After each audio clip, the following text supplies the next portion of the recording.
Were you able to find it?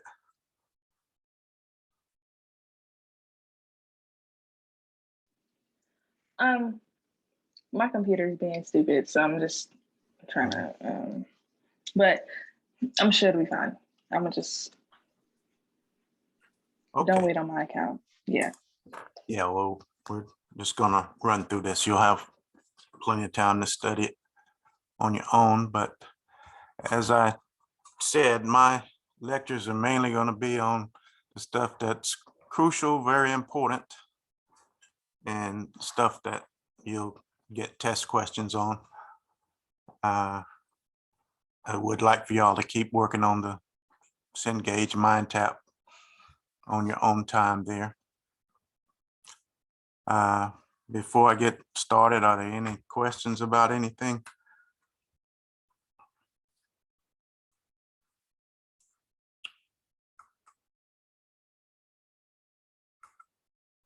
Today, I just want to talk about basic anatomy.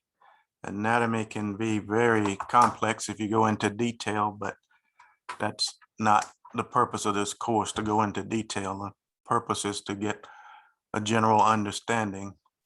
And what I really want you to get from it is to know the basic parts of the brain and what the basic function is and general location of where everything is located. This slide here is an example of a fish brain, and the reason it was in your text was because it illustrates the embryology of basically all mammal brains. And the main thing to remember is that there's a hindbrain, midbrain, and forebrain, and everything grows from those three aspects.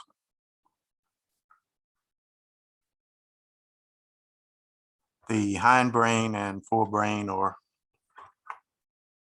where majority of the action takes place. The midbrain is relatively small and just has a few functions that I'll go over today. The brain stem, what you need to know and remember about this is mainly the basic two parts, which are the medulla and the pons. The medulla is the origination of all the cranial nerves. There are 12 cranial nerves, and they contribute to the function of the face and mouth and eyes and swallowing. And those are pretty automatic, that you don't have to think about it a lot, especially with swallowing. You do that as a reflex. The pons is a major source of norepinephrine in the brain, so that'll come up from time to time. And just remember that the nucleus ceruleus is housed in the pons, and that's really about all you're going to need to know from that in this course. Pons means brain, it means bridge, and this bridge means that the pons communicates with other distant parts of the brain, supplying it with the norepinephrine. And again, the medulla, you just want to remember that there are 12 cranial nerves, and most of them originate in the medulla. There are a couple that originate at other places, but the medulla is the main place.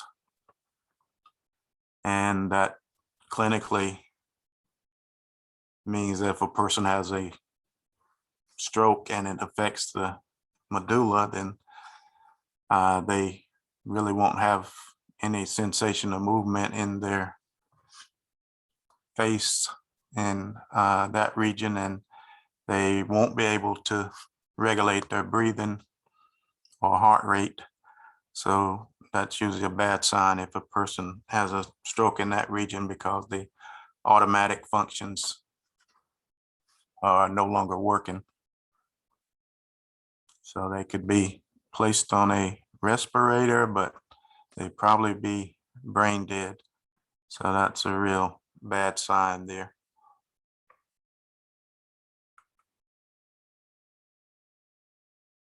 The thalamus is a major portion of the brain located at the bottom of the forebrain. And the thalamus is known as the traffic cop of the brain.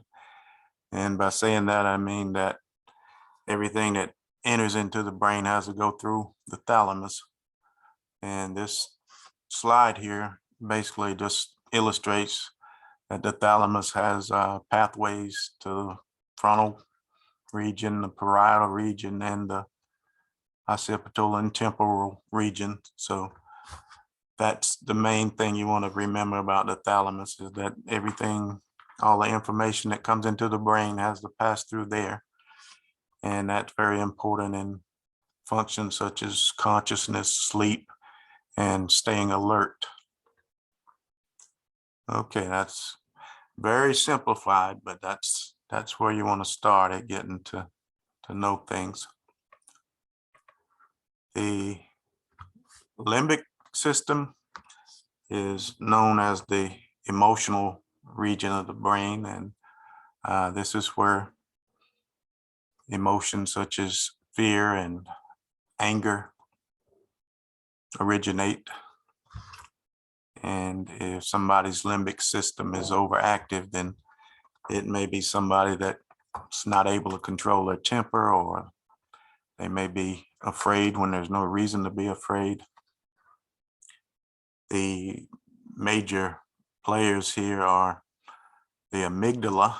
That's one brain structure that is crucial to psychology that will come up over and over again. So you want to remember about your amygdala.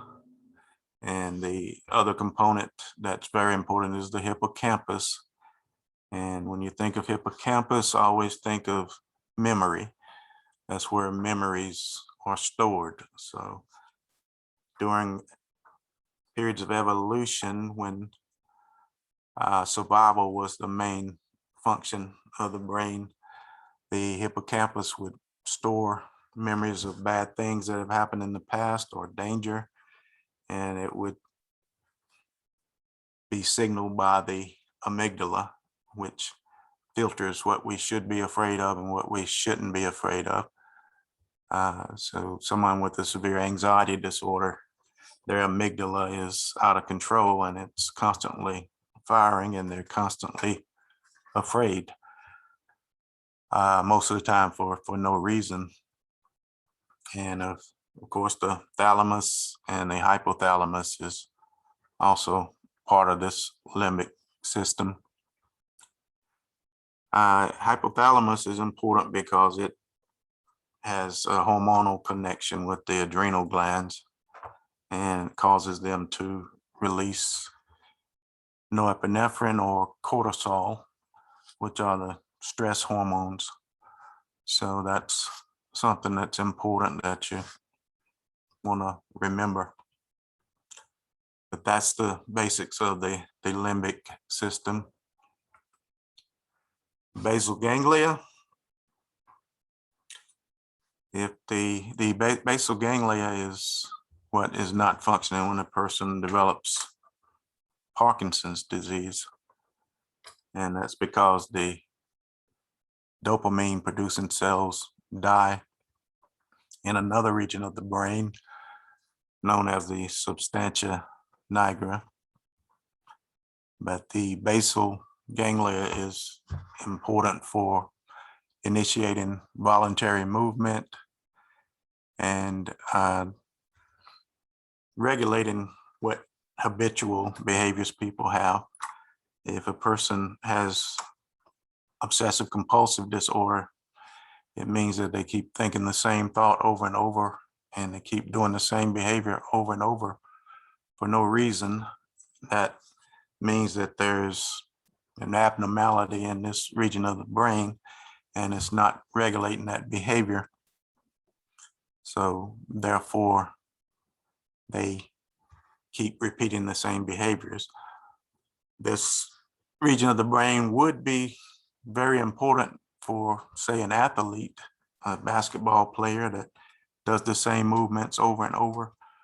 Once they get that burned into this region, then they're able to repeat important actions that they have done before.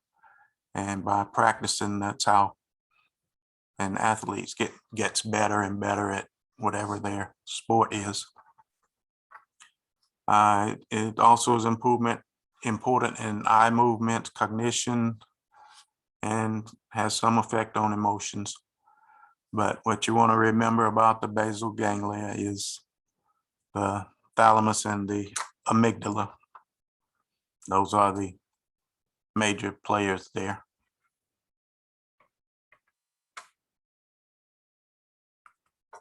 And this is just a sagittal view of the brain. I know it looks like it's a lot of stuff here, but I really just want you to get an idea of where everything is located. And as I mentioned before, the hindbrain gives rise to the brainstem, which is this region here in yellow. And the midbrain, as I said, is actually very small, so there's not a whole lot going on compared to the other regions. And even though this is in the middle of the brain, the functions of the ones I just mentioned, the basal ganglia and the limbic system, it's still considered a part of the forebrain. And you really want to familiarize yourself with just the locations here of the major components. But it's not necessary that you memorize everything. And because the cranial nerves are so important, I just put another slide in here to illustrate that. And the main thing you need to know again from this course is that there are 12 of them. And they control the muscles of the face and eyes, and are very important in chewing and swallowing and hearing, seeing, taste. All of the major senses come through the cranial nerves. So just familiarize yourself with this slide and have a good understanding of it.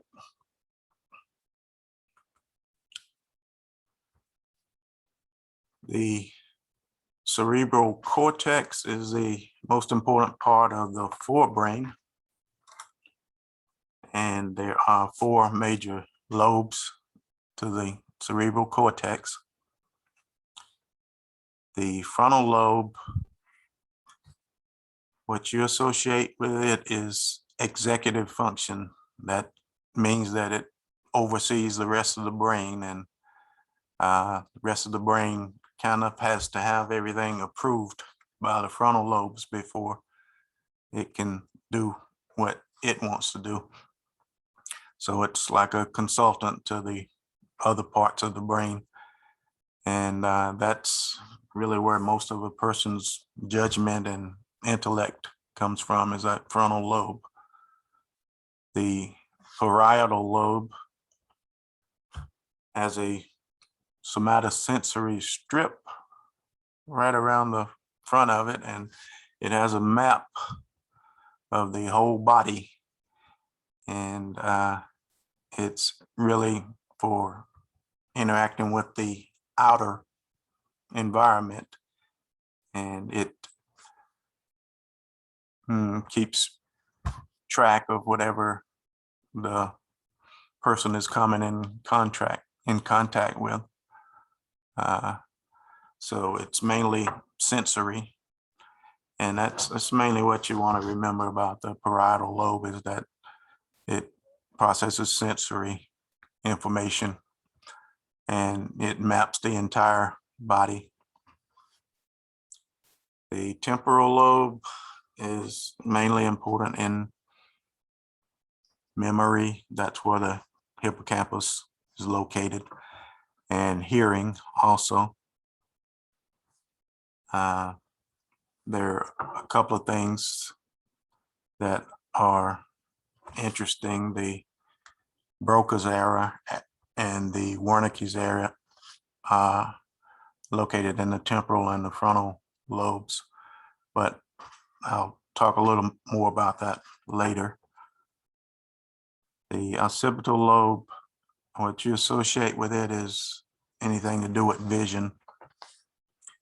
The eyes are what sees everything in the environment, but it doesn't really process anything. So if you didn't have the occipital lobe, then what you're looking at wouldn't make any sense, to put it simply. But just associate vision with the occipital lobe, associate sensory input with the parietal lobe. Frontal lobe is executive function, and temporal lobe is hearing and also memory. Cerebellum is not a lobe, but it's known as little brain. It kind of does its own thing. But what you need to remember about it is that it's very important in coordination and balance. If you have a stroke involving your cerebellum, you won't be able to stand up straight and you will keep falling down. And it's important just to remember those little simple things about these areas. This is something that's not going to change in our lifetime, so they'll be referred to a lot depending on what you go into in the future. And if you can just associate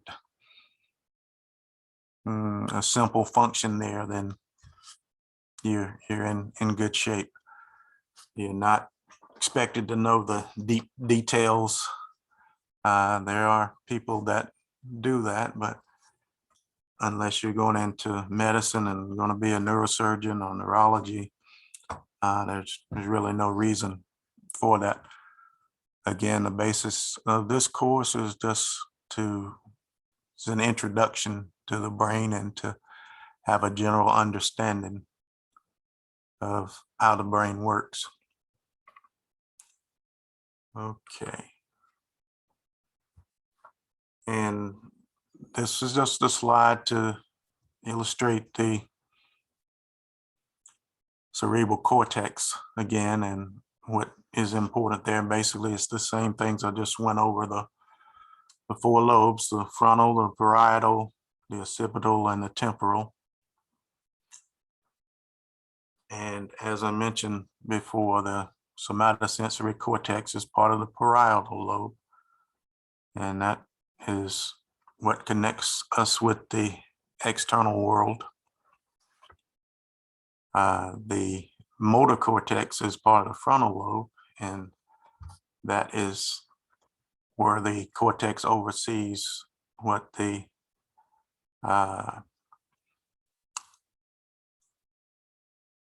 other systems are doing in order to make a judgment about what muscles to activate.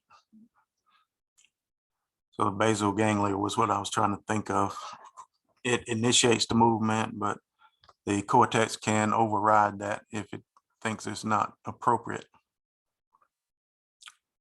And those two areas I mentioned, Broca's area and Wernicke's area. Broca's is part of the frontal lobe, Wernicke's is part of the temporal lobe, and they are very important because that's known as the language centers. if a person has a stroke that damages them, they won't be able to speak, or what they're saying won't make any sense. Wernicke's encephalopathy happens with people who are severe alcoholics. They can damage that region of the brain, and they may be able to think, but what they're saying will be mixed up, garbled, won't make any sense. So it really would interfere with the communication. Okay, so I know this was a superficial or a brief summary of things, but for this particular course, I think if you know everything that I went over today, you're going to be in good shape, and it's going to make the rest of the course a lot easier. But if you're not strong in these things I went over, it can be a struggle for you, because you have to keep thinking things through, and that can be a challenge as the course gets a little deeper. So for this week, what I would like to be sure of is that you all get pretty confident with what I went over today. In fact, I don't have anything prepared for a lab tomorrow. I would like for you to study this, and we can discuss it later. If you do have any questions, you can feel free to get in touch with me. But right now, does anyone have any questions, or did what I went over, does that seem to make sense to everyone?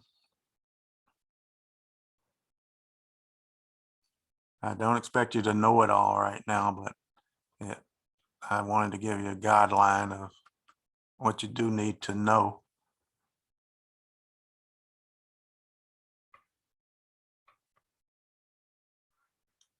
Does anyone have any concerns?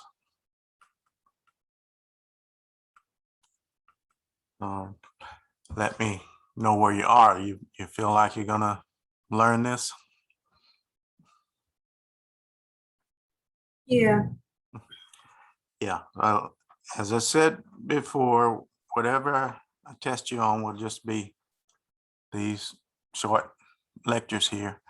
And I'm only going to give you the stuff that is crucial that you know.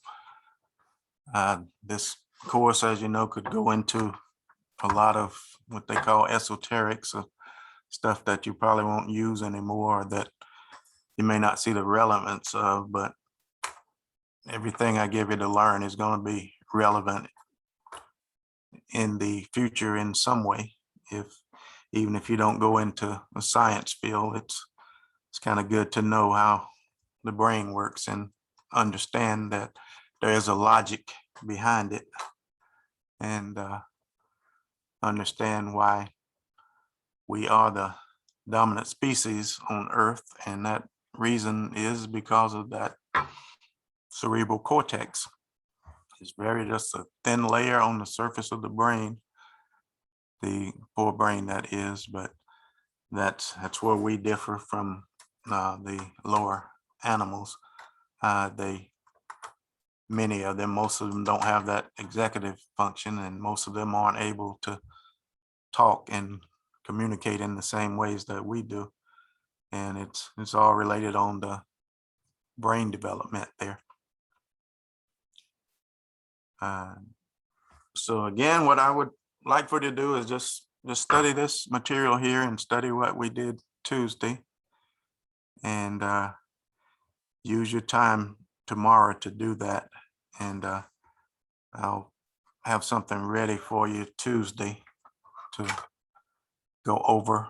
And I'm basically going by the chapters in the textbook, but because of our time limitation, we won't have time to go deeply into everything, but we're going to cover what's really, really important. Is everyone comfortable with that? Yeah. Okay, if you have any issues, don't My hesitate. link doesn't work for this slide, I don't believe. Your what doesn't work? The link.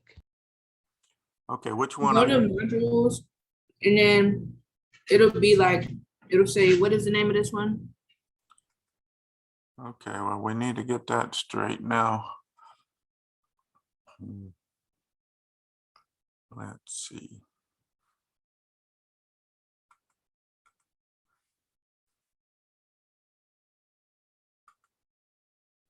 Yeah, so if you go to modules and you look down or whatever, it's gonna say basic brain anatomy or whatever, that's the PowerPoint right there. The link that he sent out last night don't work, I don't think. Okay, well, we'll see if we can get it fixed now. All right, thank you. Is everybody else's link working or not working?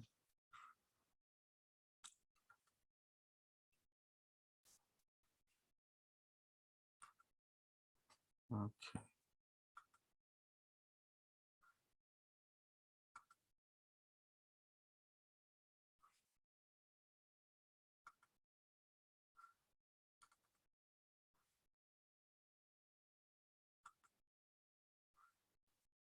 Okay, so you have this screen right here.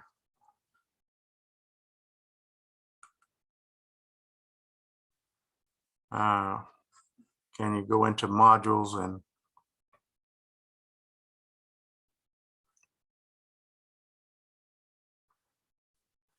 to this part right here? I got it. She taught me how to do it. I got it. Okay, so yeah, well, it's very important. If you're a visual learner, it will really help to just study the slides. But if there's nothing else, I'm gonna see y'all on Tuesday at 2, okay? If anything comes up, you have a problem, just shoot me an email. And y'all have a good day and a good weekend. You too. Thank you.